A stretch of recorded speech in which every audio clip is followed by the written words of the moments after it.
Salmo 145:3. Grande es Jehová y digno de suprema alabanza, y su grandeza es inescrutable. Vemos la grandeza de Dios en ese versículo, en Salmo 145, y se resalta la grandeza de Dios y que digno de suprema alabanza, no una alabanza sencilla, sino una alabanza suprema, donde se da lo mejor, donde se busca lo mejor de lo mejor, donde se canta lo mejor, canta el mejor de los mejores, donde se dedica, donde se hace una entrega. Y vemos en el Génesis cómo Dios establece cantores y les da esos dones de cantores que cantaban en el templo y adoraban a Dios. Y pues Dios es digno de esa suprema alabanza. Y muchas de las veces en la relación personal de nosotros, aunque no somos cantantes profesionales, que no tenemos las cuerdas vocales o que no tenemos, pero lo hacemos con el corazón y lo hacemos con todo nuestro afecto, con todo nuestro cariño, con toda la mejor de la intención de agradar y glorificar a Dios, presentándonos, como dice el apóstol Pablo, de la mejor manera, en sacrificio vivo y santo, que es agradable delante de Dios. Entonces, ofreciendo un culto racional, pero nos deja ver, aparte de esto, del por qué Dios tiene que ser alabado con lo mejor de lo mejor de nosotros, con toda nuestra sinceridad, con toda nuestra entrega, con todo nuestro amor, con todo lo mejor de nosotros. ¿Por qué? Porque Dios es digno de esa suprema alabanza. Y aparte que Él es digno, Él es el creador de todo el universo y que Él existe desde la concepción misma de la existencia, puesto que de Él se emana. Él emanó todo lo existente, de tal manera que lo que ahora conocemos y sabemos que existe fue hecho de lo que no existía. O sea, Dios lo hizo, lo diseñó, lo estableció. Él no tiene origen, no tiene una, como dice, una familia de alguien mayor a que Él, que lo mande ni nada de eso. Dios es soberano, Dios no puede ser comprendido por mentes finitas como las de nosotros. O sea, puesto que Él es infinito, eternamente grande, poderoso, y dice que su grandeza es inescrutable. Entonces su grandeza es inescrutable. ¿Por qué inescrutable? No se puede comprender, no se puede profundizar, no se puede escudriñar, no se puede, porque es inescrutable, porque es profunda, muy profunda. O sea, Dios mismo, muchas de las denominaciones varían tratando de interpretar y de entender a Dios, la concepción misma de Dios, la naturaleza misma de Dios y su grandeza y su amplitud, como su poderío y su propia naturaleza de Dios. Entonces, y muchos por mucho que profundicemos, eso es excavar, ahondar, profundizar, y es inescrutable, es decir, no se puede describir a ciencia cierta la grandeza de Dios, puesto que nadie le ha visto, y si alguno lo ha visto, pues muere, porque pues no puede sostenerse delante de la presencia de Dios. Moisés no pudo ver el rostro de Dios, y cuando estuvo hablando con él al bajar del monte, bajó vestido con una luz que resplandecía su rostro. O sea, que de mismo Moisés, imagínate no poder contemplar. Y hubo profetas que vieron nada más el lomo de Dios, y pues en realidad nadie ha visto a Dios, solamente aquel que descendió del cielo, el Hijo del Hombre que está en el cielo. Entonces, el cual es Dios sobre todas las cosas, bendito por los siglos de los siglos. Él es comprendido por sí mismo, su propia naturaleza. Él se puede comprender a sí mismo, por eso es inescrutable. Es una grandeza perfecta, y que nosotros por mucho que establezcamos diferentes opiniones o diferentes doctrinas en cuanto a la concepción del conocimiento de Dios en su divinidad, en su amplitud, en su poder, porque es el Todopoderoso, en su esencia como Dios. Entonces ahí vamos a poder desvariar y tener diferencias y puntos diferentes, de tal manera que muchos inclusive en las redes sociales salen peleados y diciendo que son que pues agrediéndose por las opiniones, por las doctrinas que son diferentes, pero que al final del día el único que puede entender la mente infinita de Dios es Dios mismo. O sea, entonces, en realidad, como seres humanos, pues si nos estamos agrediendo siendo cristianos, entonces el cristianismo es algo que debemos de entender que no es así. O sea, el cristianismo no es estarse maldiciendo, estarse diciendo, o ser grosero, ser una persona que, que, que, que, que tenga la verdad absoluta en cuanto a esto que es inescrutable, y que la misma Biblia lo dice, Salmo 145, verso 3, que es Dios en su esencia, en su naturaleza, en su grandeza, es inescrutable. O sea, sí se puede escudriñar la escritura, sí se puede escudriñar su palabra, se puede investigar, se puede profundizar, se puede dar una opinión, se puede decir desde mi particular punto de vista, desde mi punto de vista conceptual, desde mi punto de vista doctrinal. Mi punto es este. O sea, Dios, Jesucristo es Dios. ¿Por qué?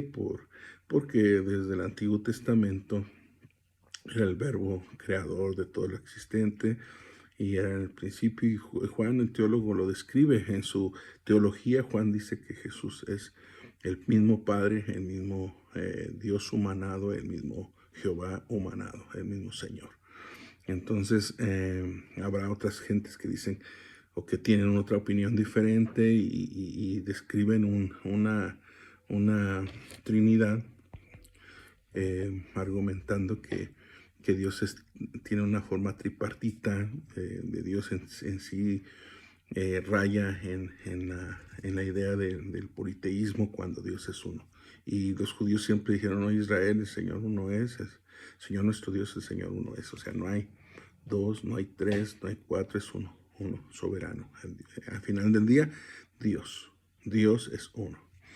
Nuestra mente finita no puede comprender lo que es Dios en sí. ¿Por qué? Porque pensamos que Dios es igual que nosotros, que tenemos un papá y un hijo, y pues queremos crearle una familia a Dios, pero en realidad al humanarse Dios, queremos entender a Dios de esa manera, pero Dios es el mismo de ayer, hoy y por los siglos. Jesucristo mismo dijo: yo soy el alfa, el omega, el primero y el último, el principio y el fin. Y Juan dice que por él fueron creadas, por medio de él fueron creadas todas las cosas, por medio de Jesucristo. O sea, por medio del Dios humanado, del Emmanuel, Dios con nosotros, dice Mateo capítulo 1, que Dios con nosotros es Emmanuel, y que en los profetas, Jehová de los ejércitos había dicho: yo mismo estaré presente. O sea, Dios se iba a ser presente. Jehová de los ejércitos, o Yahvé, se iba a ser presente. Entonces, en Cristo, porque en él habitaba corporalmente toda la plenitud de la deidad.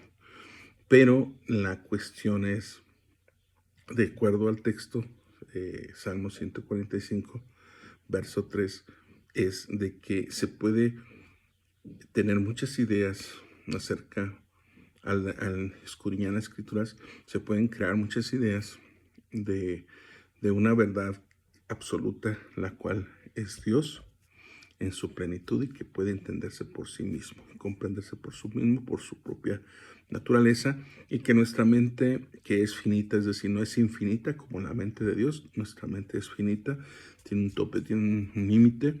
Entonces no alcanzamos a entender la amplitud, la extensión, la comprensión plena de esa de ese conocimiento infinito, ¿no? Entonces, pues nos vamos a estar topando con esos tipos incomprensibles que solamente Dios puede revelar al hombre o a la mujer mediante la revelación del entendimiento, mediante los dones del Espíritu Santo, los cuales lo van a llevar a cada uno por medio de la guianza del Espíritu Santo. Dice la Biblia que Jesucristo dijo: no os dejaré huérfanos, estaré, vendré y os tomaré a mí mismo para que donde estoy yo. Y dice: os enviaré, no os dejaré huérfanos, enviaré un consolador, el Espíritu Santo. Entonces, el Espíritu nos va a guiar, dijo Jesús. Él os guiará a toda verdad y a toda justicia. ¿Sí? Él no va a estar de manera corpórea ya. Su cuerpo iba a ser glorificado. Al tercer día resucitó. Estuvo presentándose 40 días con los apóstoles, con los discípulos, presentándose con pruebas indubitables de su resurrección.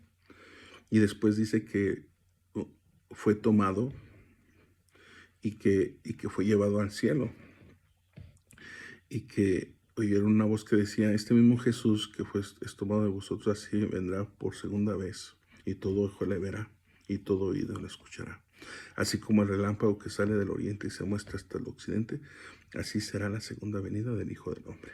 Entonces, vemos que en realidad se fue, o sea, de manera presencial, en materia, como lo era el cuerpo de Jesús que estaba presente, y y ahora deja el Espíritu que ahora opera en nosotros, el Espíritu Santo.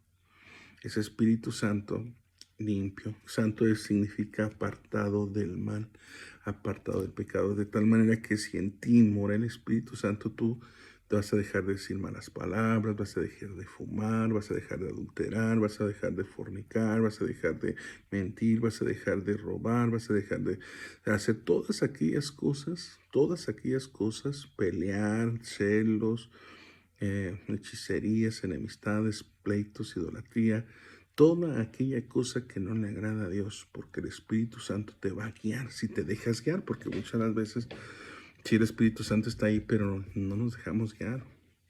Se nos presenta un problema y queremos solucionar el problema con el grito, con el pleito, con que yo tengo más saliva, etcétera, etcétera.